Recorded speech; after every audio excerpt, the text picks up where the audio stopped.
Hi hello SMP blogging Kannada. ಅಮ್ಮ, ಏಕೆ ಸರಸ್ವತಿ ದೇವಿ ಕಲ್ಲಿನ ಮೇಲೆ ಕೂತ್ಕೊಳ್ತಾರೆ, ಹಾಗೆ ಲಕ್ಷ್ಮೀ ದೇವಿ ಒಂದು ಕಮಲದ ಹೂವಿನ ಮೇಲೆ ಕೂತ್ಕೊಳ್ತಾರೆ ಅಂತ ಒಬ್ಬ ಚಿಕ್ಕ ಹುಡುಗ ಅವರ ಅಮ್ಮನನ್ನು ಕೇಳ್ತದೆ. ಆಗ ಅವರಮ್ಮ ಹೇಳ್ತಾರೆ, ಕಮಲದ ಹೂವು ಎಲ್ಲಿರುತ್ತೆ? ನೀರಲ್ಲಿ ಇರುತ್ತೆ. ಒಂದು ವೇಳೆ ನೀನು ಆ ಕಮಲದ ಹೂವನ್ನು ತಗೋಬೇಕು ಅಂದರೆ ನೀರಿನಲ್ಲಿ ಇಳಿಯದೆ ವಿಧಿನೇ ಇಲ್ಲ. ನೀರಲ್ಲಿ ಇಳಿದು ಆ ಹೂವನ್ನು ಕಿತ್ಕೊಳ್ಬೇಕು ಅಂತ ತುಂಬ ಫಾಸ್ಟಾಗಿ ಸ್ವಿಮ್ ಮಾಡಿಕೊಂಡು ಹೋದೆ ಅಂದ್ಕೋ. ನಿನ್ನ ಸ್ವಿಮ್ಮಿಂಗ್ ಎಫೆಕ್ಟಿಂದ ಆ ಹೂವು ನಿನ್ನ ಕೈಗೆ ಸಿಗದೆ ಇನ್ನೂ ದೂರ ಹೊರಟೋಗುತ್ತೆ.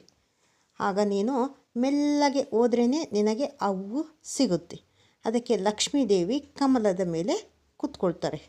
ಮೆಲ್ಲಗೆ ಅಪ್ರೋಚ್ ಆಗಬೇಕು. ಅದನ್ನು ತಗೊಂಡ ಮೇಲೂ ಹೆಚ್ಚಿನ ಕಾಲ ಇರಲ್ಲ. ಇರುತ್ತೆ, ಹೋಗುತ್ತೆ, ಮತ್ತೆ ಹೋಗಬೇಕು, ಮತ್ತೆ ತರಬೇಕು, ಮತ್ತೆ ಹೋಗುತ್ತೆ, ಮತ್ತೆ ಬರುತ್ತೆ. ಹೀಗೆ ಲಕ್ಷ್ಮೀ ದೇವಿ ಇರುತ್ತೆ, ಹೋಗುತ್ತೆ, ಇರುತ್ತೆ, ಹೋಗುತ್ತೆ. ಆದರೆ ಸರಸ್ವತಿ ದೇವಿ ಒಂದು ಕಲ್ಲಿನ ಮೇಲೆ ಕುತ್ಕೊಂಡಿರೋ ಥರ ಕಾಣಿಸುತ್ತೆ. ಕಲ್ಲು ಜ್ಞಾನದ ಸಂಕೇತ. ಒಂದು ಸಾರಿ ನೀನು ಆ ಜ್ಞಾನದ ಸಂಪಾದನೆ ಮಾಡಿದರೆ ಅದಕ್ಕೆ ಸಾವೇ ಅನ್ನೋದೇ ಇರಲ್ಲ. ಅದು ಯಾವಾಗಲೂ ನಿನ್ನ ಜೊತೆನೇ ಇರುತ್ತೆ.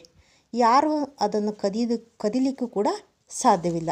ಅದಕ್ಕೇ ಲಕ್ಷ್ಮೀ ದೇವಿ ಕಮಲದ ಮೇಲೆ ಕೂತ್ಕೊಳ್ತಾರೆ, ಸರಸ್ವತಿ ದೇವಿ ಕಲ್ಲಿನ ಮೇಲೆ ಕೂತ್ಕೊಳ್ತಾರೆ ಅಂತ ಅವರಮ್ಮ ಚಿಕ್ಕ ಮಗುವಿಗೆ ಈ ಚಿಕ್ಕ ಕಥೆಯನ್ನು ಹೇಳ್ತಾರೆ.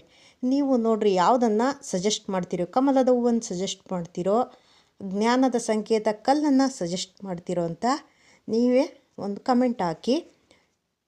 ಲೈಕ್ ಮಾಡಿ, ಇಷ್ಟ ಆಗಿದ್ದರೆ ಲೈಕ್ ಮಾಡಿ, ಸಬ್ಸ್ಕ್ರೈಬ್ ಮಾಡಿ, ಹಾಗೆ ಸಪೋರ್ಟ್ ಮಾಡಿ ಅಂತ ಹೇಳುತ್ತಾ ಈ ಇಂದಿನ ವಿಡಿಯೋನ ಮುಗಿಸ್ತಾ ಇದ್ದೀನಿ. Thank you.